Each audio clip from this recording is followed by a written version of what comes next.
बिस्मिल्लाहिर्रहमानिर्रहीम। अस्सलाम वालेकुम व्यूअर्स, कैसे हैं आप? खैरियत से हैं? क्या आपको पता है पौधे भी एहसास जज्बात रखते हैं?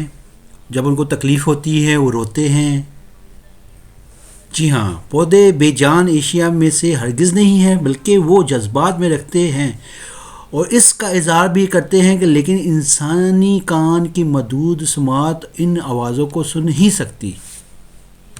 साइंसदानों ने एक तहकीक के बाद नतीजा अखज़ किया कि चीखें सुनने के बाद पौधों में बीज तनाव पैदा होता है और वो रोते हैं। तहकीक के मुताबिक जब पौधे दबाव में होते हैं तो रद्द अमल में अल्ट्रासोनिक आवाज़ों खारिज करते हैं, जिन्हें अल्ट्रासोनिक माइक्रोफोन के ज़रिए ही सुना जा सकता है।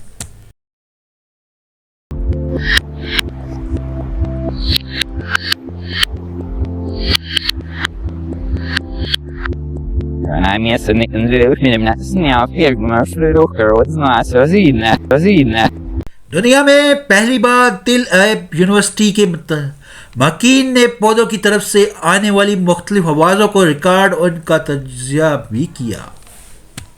महकीन ने दरियाफ्त किया कि जब पौधे पर दबाव पड़ता है तो वो अक्सर आवाज़ें पैदा करते हैं और ये के तनाव की हर शक्ल की और हर किस्म की पौधे की मुनफरद शनाख्त की जाने वाली आवाज़ होती है।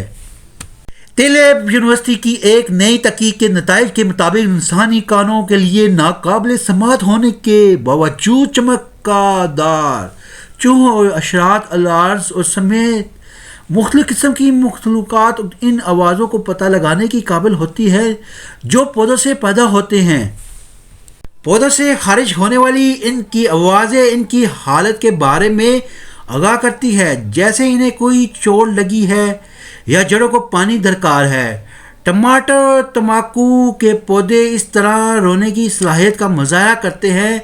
ये तहकीक इस मखरूज़ को भी साबित करती है कि जब पौधे तनाव में होते हैं तो हिलते हैं।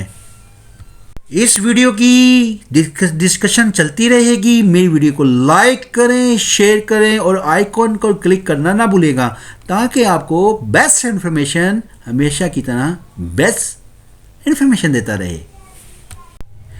साइंसदानों के मुताबिक आला दर्जे की आर्टिफिशियल इंटेलिजेंस एल्गोरिथम का इस्तेमाल करते हुए रिकॉर्डिंग का तजर्बा किया गया और पौधों को इनके मुनफरद आवाज़ों की बुनियाद पर मुमताज़ किया गया जो वो खारिज करते हैं। अपना ख्याल रखिएगा। अल्लाह हाफिज़।